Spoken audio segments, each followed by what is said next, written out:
حسبي ربي جل الله ما في قلبي خير الله نور محمد صلى الله لا إله السلام علیکم ورحمۃ اللہ وبرکاتہ۔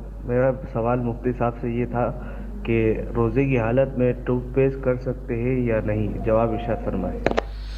وعلیکم السلام ورحمۃ اللہ وبرکاتہ۔ بسم اللہ الرحمن الرحیم۔ دوسرا سوال جو ہے نا یہ بہت زیادہ کثیر الوقوع ہے اور لوگ بڑے پوچھتے ہیں، مسائل پوچھتے رہتے ہیں مسجد میں، اس کے علاوہ فون پر، واٹس ایپ پر۔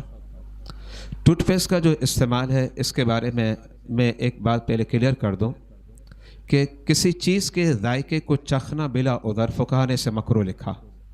مثال کے طور پر کوئی کھانے کی چیز ہے، آپ اسے چکھ رہے ہیں تو یہ مکروہ ہے۔ اور چکھنے کا مطلب یہ ذہن میں رکھیے گا، چکھنے کا مطلب یہ ہے کہ حلق سے نہ اترے، صرف زبان پر رکھا جائے تاکہ ٹیسٹ آ جائے کہ اس کا ٹیسٹ کیسا ہے، ذائقہ کیسا ہے۔ تو یہ بلا عذر فقہا نے اس کو مکروہ لکھا۔ لیکن فقہا نے اس بات کو لکھا کہ جیسے عورت ہے گھر کے اندر کھانا بناتی ہے، اب وہ چیک کرنا چاہتی ہے کہ نمک کم ہے یا زیادہ ہے، مرچ کم ہے یا زیادہ ہے، اور اسے پتہ ہے کہ اگر کوئی کمی بیشی ہوگی تو پھر گھر میں لڑائی جھگڑے یا ناراضگیاں ہو جائے گی، تو اب اس کے پاس عذر ہے۔ تو فقہا نے اس بات کو لکھا کہ وہ عورت جو ہے وہ سالن ہے یا کوئی اور چیز ہے زبان پر رکھے، لیکن احتیاط یہ کرے گی کہ حلق سے نہ اترے۔ اب وہ اس کو چکھ سکتی ہے بلا کراہت، اب اس کے لیے مکروہ بھی نہیں۔ اب یہاں ٹوتھ پیسٹ کا مسئلہ آیا۔ ٹوتھ پیسٹ کے مسئلے میں کم از کم یہ بات تو آئی کہ کوئی ذائقہ چکھا جا رہا ہے۔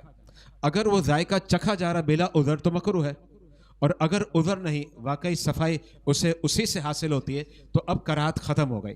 لیکن ایک بات ذہن میں رکھیے گا کہ اگر ٹوتھ پیسٹ کا استعمال کیا گیا تو ذرات اگر حلق سے اتر جاتے ہیں تو اس صورت میں روزہ فاسد ہو جائے گا، اور اس کا قوی احتمال ہے، بلکہ بہت زیادہ ڈاؤٹ ہے کہ اگر ہم ٹوتھ پیسٹ کریں گے تو اس کے ذرات حلق سے اتر جائیں گے۔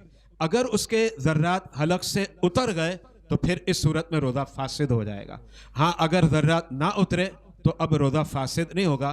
بہرحال احتیاط اسی میں ہے کہ ہم ٹوتھ پیسٹ کے استعمال سے اجتناب کریں، بلکہ سب سے بہترین طریقہ یہی ہے جو میرے آقا علیہ الصلوۃ والسلام کا طریقہ ہے اور سنت مبارکہ، کہ جب بھی آپ بیدار ہوتے تو آپ جو ہے مسواک کرتے۔ مسواک کرنے سے روزہ فاسد بھی نہیں ہوگا اور روزہ مکروہ بھی نہیں ہوگا، بلکہ مسواک کرنا نبی کی سنت ہے، آپ کو اجر و ثواب ملے گا۔ واللہ اعلم بالصواب۔ حسبي ربي جل الله ما في قلبي خير الله نور محمد صلى الله لا إله